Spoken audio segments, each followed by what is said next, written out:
الشيخ، علمت حفظك الله ما حصل في يوم الأربعاء من حادث قتل فيه أكثر من 20 يهوديا على يد أحد مجاهدي حماس، وجرح فيه قريبا من 50، وذلك أن هذا المجاهد لف على نفسه متفجرات ودخل في إحدى حافلاتهم ففجرها، وهو إنما فعل ذلك أولا لأنه هو بنفسه إن لم يقتل اليوم قتل غدا، لأن أشد شيء على اليهود الشباب الملتزم.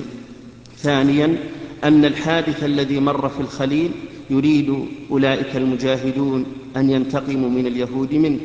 ثالثا أنهم يعلمون أن اليهود يخططون هم وغيرهم من النصارى على القضاء على الحماس الموجود في فلسطين، فهل هذا الفعل منه يعتبر انتحار أو يعتبر جهادا؟ وما نصيحتك في مثل هذه الحال، لأننا إذا علمنا أن هذا أمر محرما لعلنا نبلغه إلى إخواننا هناك وفقك الله. هذا الذي وضع على نفسه هذا اللباس الذي يقتل أول من يقتل نفس الرجل، لا شك أنه هو الذي تسبب لقتل نفسه، ولا يجوز مثل هذه الحال إلا إذا كان في ذلك مصلحة كبيرة للإسلام، لا لقتل أفراد من الناس لا يمثلون الرؤساء ولا يمثلون القادة لليهود. أما لو كان هناك نفع عظيم للإسلام لكان ذلك جائزا. وقد نص شيخ الإسلام ابن تيمية رحمه الله على ذلك، وضرب لهذا مثلا بقصة الغلام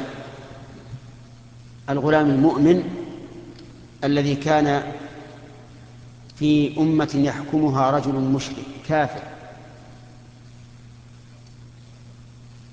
فأراد أن يقتل هذا الحاكم المشرك الكافر، فحاول عدة مرات، مرة يلقى من أعلى جبل هذا الرجل، ومرة يلقى في البحر، ولكنه كلما فعل ما يهلك به هذا الرجل نجا.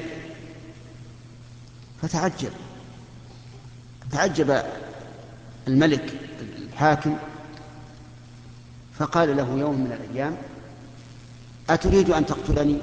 قال: نعم، وما فعلت هذا إلا لقتلك. قال: اجمع الناس كلهم، ثم خذ سهما من كنانة واجعله في القوس، ثم ارمني به، ولكن قل باسم رب هذا الغلام، باسم رب هذا الغلام. وكانوا إذا أرادوا أن يسموا باسم الملك، لكن قال: قل باسم رب هذا الغلام. فجمع الناس، قال: هذا سهل، ليس علي فيها مشقة إلا جمع الناس. جمع الناس، ثم أخذ سهما من كنانته وقال، وضعه في القوس، وقال: باسم رب هذا الغلام، وأطلق القوس، فضربه فهلك. فصاح الناس كله: الرب رب الغلام، الرب رب الغلام. وأنكروا ربوبية هذا الحاكم المشرك، أنكروا. لماذا؟ لأنهم قالوا: هذا الرجل المشرك الحاكم فعل كل ما يمكن أن يهلك به هذا الغلام ولم يهلك، ولما جاءت كلمة واحدة باسم رب هذا الغلام هلك. إذن مدبر الكون هو هذا الحاكم ولا الله؟ فآمن الناس. يقول شيخ الإسلام: هذا حصل فيه نفع كبير، ولا نفع كبير للإسلام، وإلا من المعلوم أن الذي تسبب بقتل نفسه هو هذا الرجل لا شك، لكنه حصل فيه نفع كبير، آمنت أمة كاملة. فإذا حصل مثل هذا فيقول الإنسان: أنا أفدي نفسي، بل أنا أفدي ديني بنفسي ولا يهمني. أما مجرد أن يقتل 10 أو 20 أو 30 ثم ربما تأخذ اليهود بالثأر فتقتل مئات، ولولا ما يحاولون اليوم من عقد الصلح والسلام كما يقولون لرأيت فعالهم في الانتقام من الفلسطينيين بهذه الفعلة التي فعلها هذا الرجل. نعم.